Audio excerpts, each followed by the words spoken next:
డోన్ నియోజకవర్గంలో ఎవరిని బెదిరిస్తున్నారో ప్రజలంతా చెబుతున్నారని ఆర్థిక మంత్రి బుగ్గన రాజేంద్రనాథ్ రెడ్డి అన్నారు. మంత్రి క్యాంపు కార్యాలయంలో ఏర్పాటు చేసిన పాత్రికేయుల సమావేశంలో ఆయన మాట్లాడారు.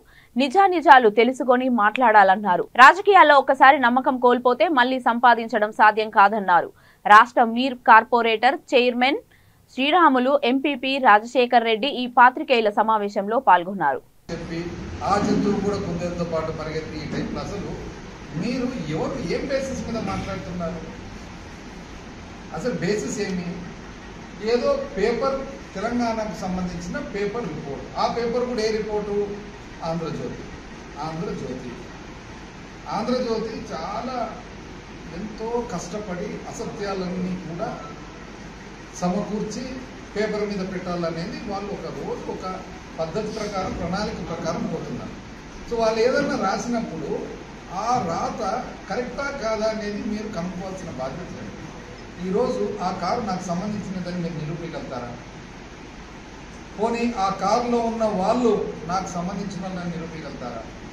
పోనీ ఆ స్కూటరు ఏదో తగిలిందన్నారు కదా, వాళ్ళు ఏమైనా నాకు సంబంధించిన వాళ్ళని నిరూపించగలుగుతారా? పోనీ ఆ సంబంధించిన సంఘటన నాకు ఎటువంటి సంబంధం ఉందని చెప్పి మీరేమన్నా నిరూపించగలుగుతారా? నిరూపించడం పక్కన పెట్టుకోండి. అసలు అది నిజమా? కారు ఏంది? యాక్సిడెంట్ ఏంది? సూసైడ్ ఏంది? నాకేం సంబంధం అసలు?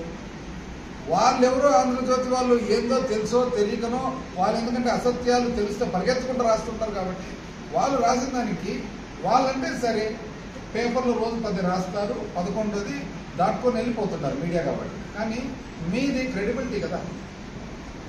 క్రెడిబిలిటీ ఉన్న మీరు ఏ విధంగా ఇవన్నీ మాట్లాడుతున్నారండి? ఇప్పుడు మేము ఆంధ్రజ్యోతి మీద డిఫమేషన్ ఫైల్ చేస్తున్నాం. అది పొద్దున్నే డిసైడ్ చేసినాం. ఇది అసత్య ప్రచురణ మాకు అసలు సంబంధమే లేదు. కారు నాకు సంబంధం లేదు, వ్యక్తులు నాకు సంబంధం లేదు, సంఘటన నాకు సంబంధం లేదు. మీరేదో పొరపాటున ఎవరో ఏదో అని అనుకొని నా పేరు రాసినట్టున్నారు. మీరు ఆంధ్రజ్యోతి మీరు కనుక్కోకుండా రాసిన దానివల్ల ఈరోజే లాయర్ నోటీస్ ఇస్తున్నాము. లాయర్ నోటీస్కు సంబంధించిన రిప్లై వచ్చిన తర్వాత ఆ రిప్లైని బేస్ చేసుకొని డిఫమేషన్ ఫైల్ చేయాలని చెప్పి మేము డిసైడ్ అయినాం.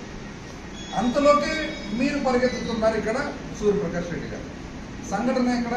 తెలంగాణ. ఈ ప్రెస్ మీట్లో మళ్ళా పక్కన ఒక ఆయన మేధావుల సంఘం ప్రెసిడెంట్ ఉన్నాడు. ఆయన పక్కన చట్టము తన పని